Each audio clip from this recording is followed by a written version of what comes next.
A trope is a plot device or character attribute that is used so commonly in the genre that it's seen as a commonplace or conventional. For example, a trope in superhero stories is a villain who wants to take over the world.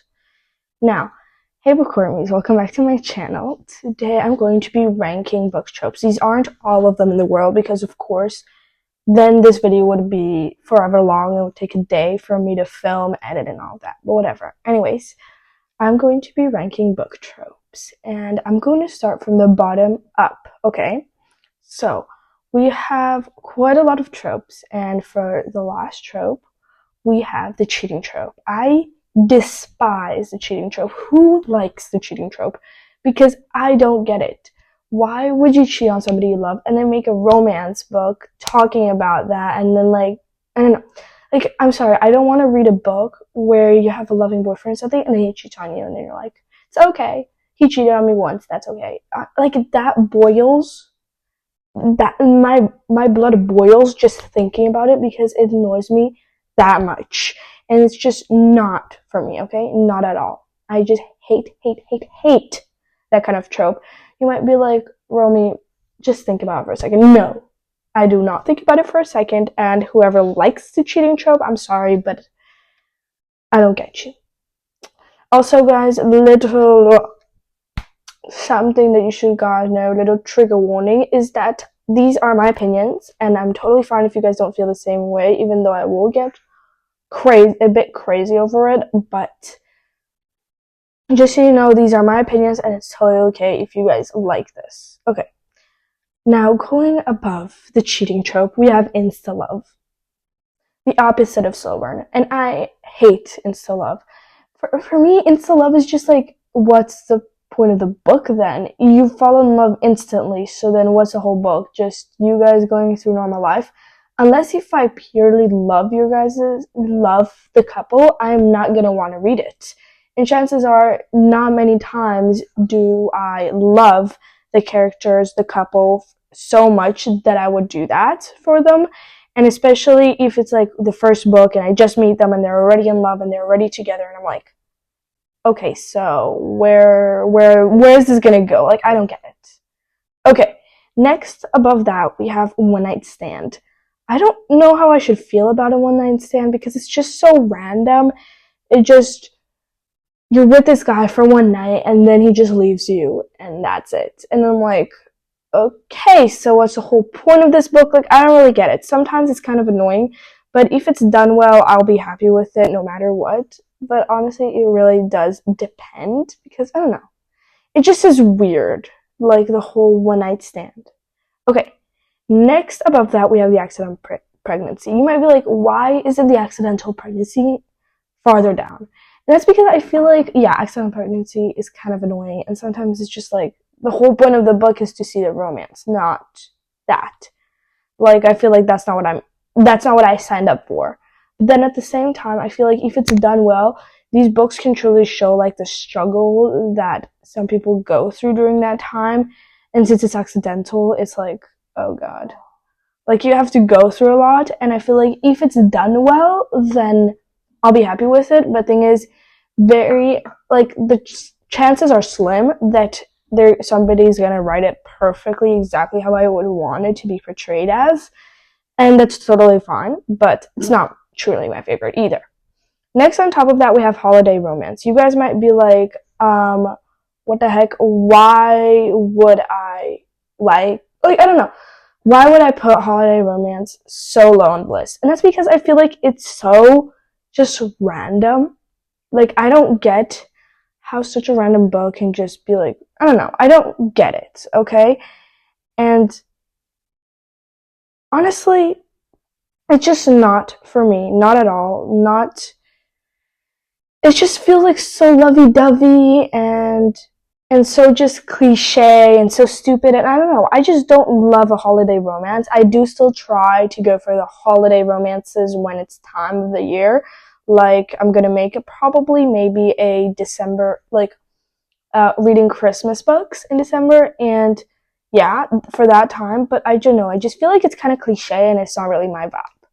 Next, on top of that, we have second chance romance. Many people like second chance romance, and I don't get it because I feel like these second chances are just like they're going each of like I feel like so many times the characters start going through and they're just like, oh my god, like um they start bringing up old problems after they resolve them, and then I'm just like, we're not here for you to talk about your old problems and something that might have happened 2 years ago. We're here to see how you can work these things out and how you can become a current couple.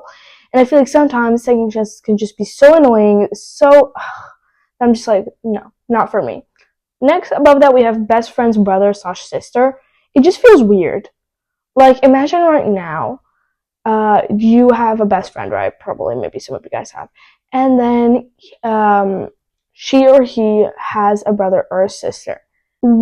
How would you feel dating them?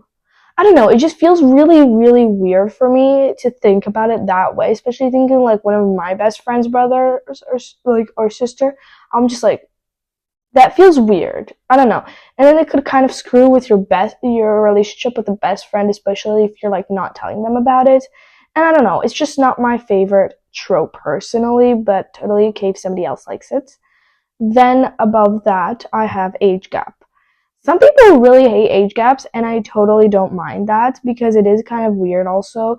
And usually age gaps, like you might think, like if somebody's kind of newer to these book trips and stuff like that, age gap usually means that it's like 8+ year difference between like the two people in the relationship. So maybe the guy is 40 and the girl is 30, or the girl is 40 and the guy is 30. It is weird, and I totally get it, but I personally am okay with it.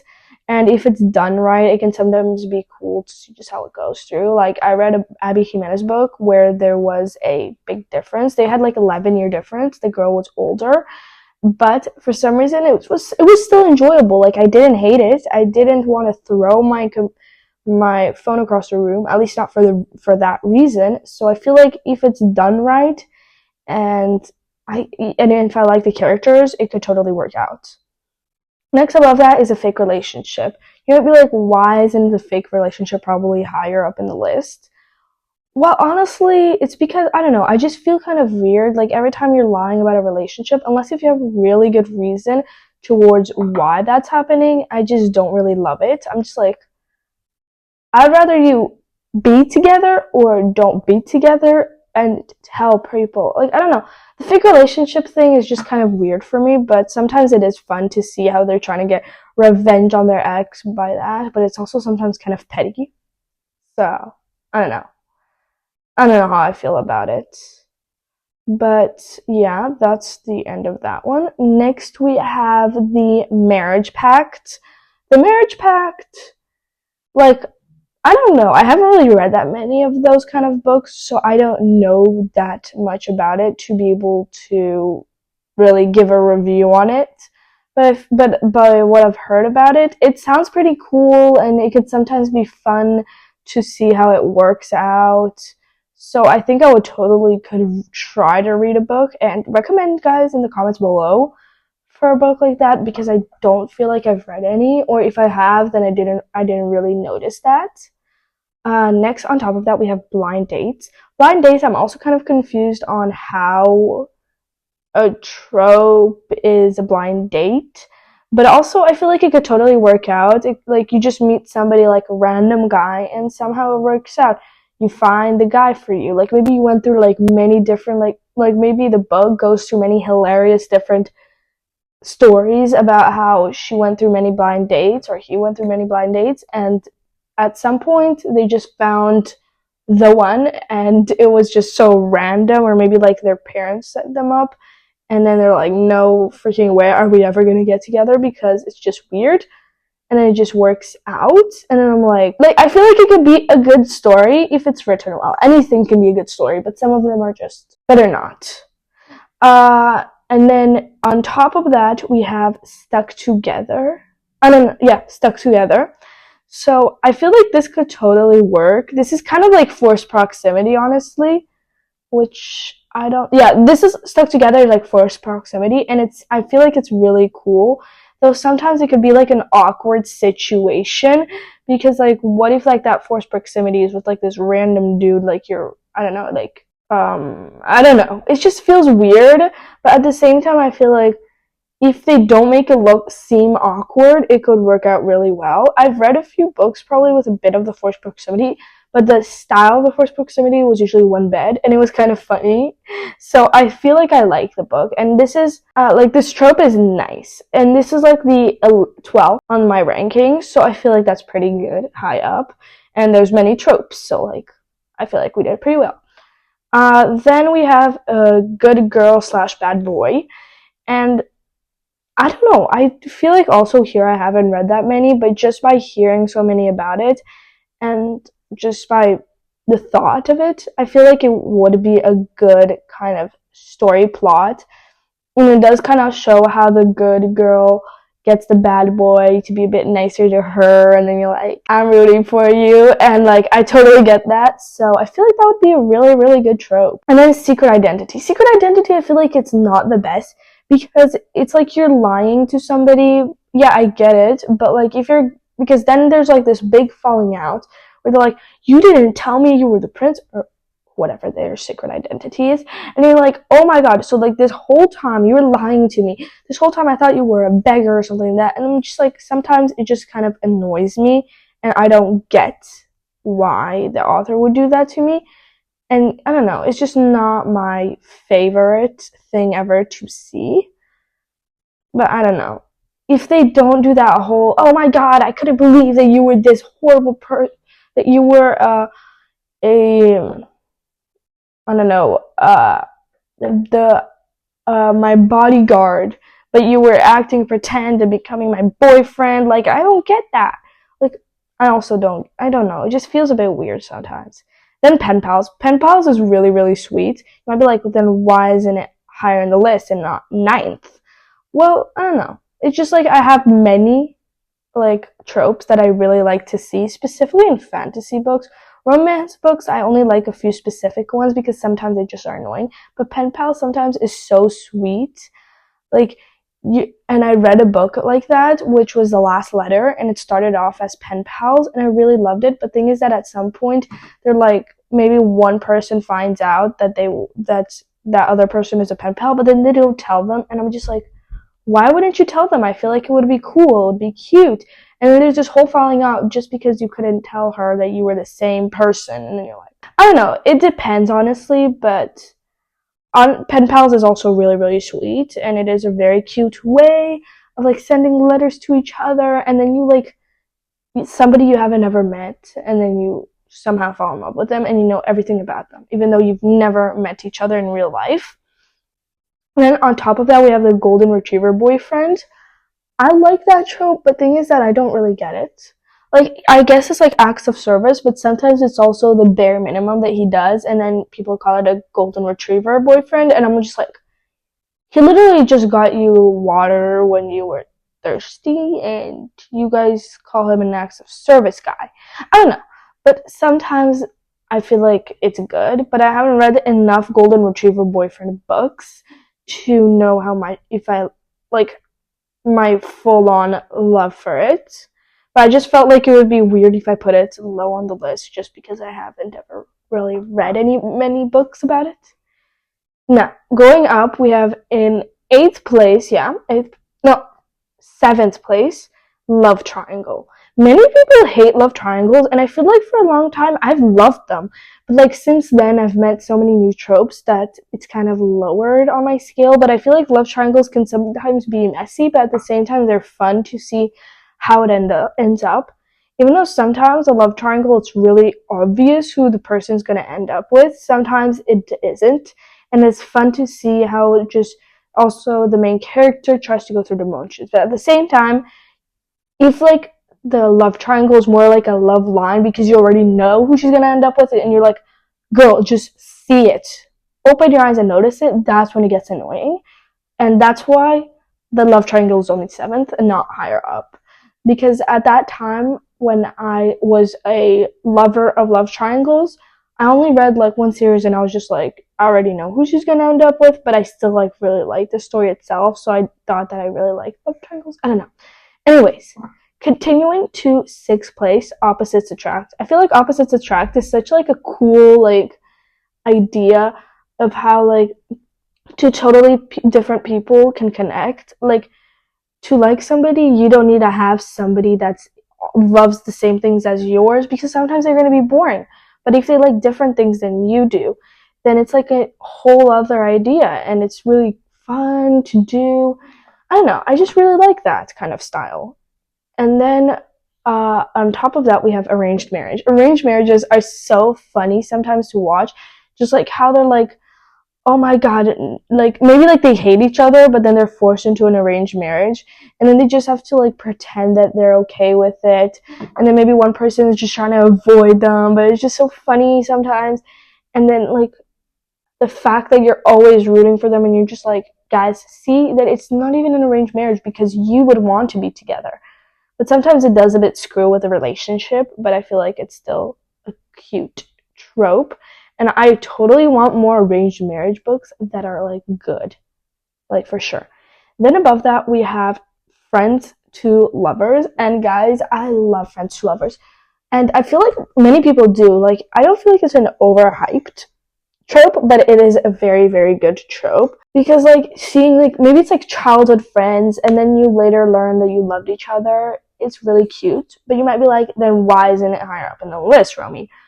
Well, because honestly, I feel like friends to lovers sometimes can screw with a relationship. And also, I read a book not too long ago, Present Perfect, where they were childhood besties, and the girl just couldn't commit because she was scared that then if they break up, she's gonna also lose her best friend. And I was just like, because of that, you wasted a whole book going crazy and doing these crazy plot points when I already knew, like, bro, he's the guy. Just commit to him once in your life, and that sometimes annoys me. Next up, we go to the top 3 finally. And honestly, there's these 2 that I'm not sure, but I feel like I kind of have an idea. Okay. Third place, we have Forbidden Love. Forbidden Love is so, like, it's just like, especially in, like, specifically in fantasies. Romance, I don't get what Forbidden Love is there, really, honestly. But in fantasy, Forbidden Love is such a beautiful and such a, like, fun idea on how, like, they have to, like, try to find a way to make it together, make it happen, but maybe, like, maybe they're in rival families or something like that, or I don't know what, but it just feels like it's sometimes such a great plot, and it always makes you rooting for them, and you're like, let's go, we can do this. Together we can fix this puzzle, we can get them together, and maybe we can fix the problem between our 2 families. Like, I love Forbidden Love. Like, I don't know if you do, guys, but I love it. Next we go second place, and Slow Burn, of course. Second place. Literally, Insta-Love, shoo away. That's why Insta-Love was so down on the bottom, because Slow Burn is for me. Like, of course, sometimes it does annoy me, but there's a different kinds of slow burns. Like, maybe people would say, if you read Present Perfect, that like, oh my god, that was slow burn. No, that was, she couldn't commit, so she did stupid things, and the guy did stupid things until they finally came together towards the end of the book. But slow burn that I love is like, oh my god, I don't know if I shouldn't, but they're still committed to each other. Even though, like, and the slow burn could be like, they hate each other. Like, they're literally like, I want to kill you. And then she's like, good luck with that. I'm going to burn you before you ever do. And then it's just slow burning because you know they're going to end up together, but it's just so, and it's just like perfection. Even if, like, one of them knows that they love it, the other one doesn't. Even though the girl, maybe one of the, like, the person is delusional, it's just so fun to read it. And slow burn, like, just like the happiness that you get if, like, 90% of the book you already know they're gonna end up together, but they're like, just like, nope. Then the last 10% of the book they're together, and that slow burn just melts. It's perfection. Okay, like, I can't explain it. I can't expect anything better than that. And then first place, guys. You ready? In first place, guys, we have Enemies to Lovers. You might, like, probably the whole video you guys were like, where's Enemies to Lovers? Where's that trope? Did you forget it, Romy? No, I did not, because it's first place. Is that good. Like, just like, especially slow burn, Enemies to Lovers together, and Forbidden Love. Like, enemies to lovers can be put in so good, and specifically in fantasy when they hate each other with a burning passion, and then they're like, oh my god, I can't, and then like maybe people are there like talking like, oh my god, they're gonna end up together, and they're like, yeah, even if the world was ending, I wouldn't even touch her. And then at the end you're like, and especially if like one person, like even though like maybe like they both hate each other, but they're like, I'm still attracted to you. I just love enemies to lovers, and it can be put so together in a fantasy. Like, it's just like I love it. It's kind of like reminds me like if you have two people like hating each other, and then we have a Kenji. If you guys don't know what a Kenji is, you need to read the Shinami series and learn what a Kenji is. Like, he's just like somebody on the side, like a best friend that's like rooting for like the guy to come with you, like to be with you. Like, you're just, and then you're like, you're gonna be together, and then they're like, nuh-uh. And at the end of the book, they're together. They're just like I don't know. Enemies to lovers is just such a good trope. It gives all of the feels I need: angst, lovey-dovey. I'm gonna, like, he would be like, I would let the world burn before I touch you, and then later on in the book when they're finally together, he's like, I'd let the world burn if I could still have you. That's what I need. Like, that's something for me. Like, enemies to lovers is sometimes overhyped, but also at the same time, like, give me the feels. I love it. Don't try to like push it away from me. But yeah, that's pretty much, guys. After a very long talk about tropes and what I love, what I hate, I've come to a conclusion. I sometimes like overhyped books, but also at the same time, whatever. Anyways, well, I love many tropes, guys, and some of them are completely overrated, some of them are underrated, but no matter what, I already know that I'll always come back to enemies to lovers, to forbidden love, to slow burn, to friends to lovers, to arranged marriages, because they're just, for me, the favorite ones. And guys, comment down below if I forgot any tropes, and I'll maybe in the comment section below rate them around out of 10, how much of a chance there's likely that I will read a book with that kind of trope. Try to put in some of the most disgusting ones, and let's see where I put them. I want to see whoever can put in the comments section below the most disgusting trope ever will get pinned. And also comment down below, is my list kind of controversial, or is this like the usual? Anyways, I hope you guys enjoyed today's video, and happy bookmas, and I'll see you guys next time.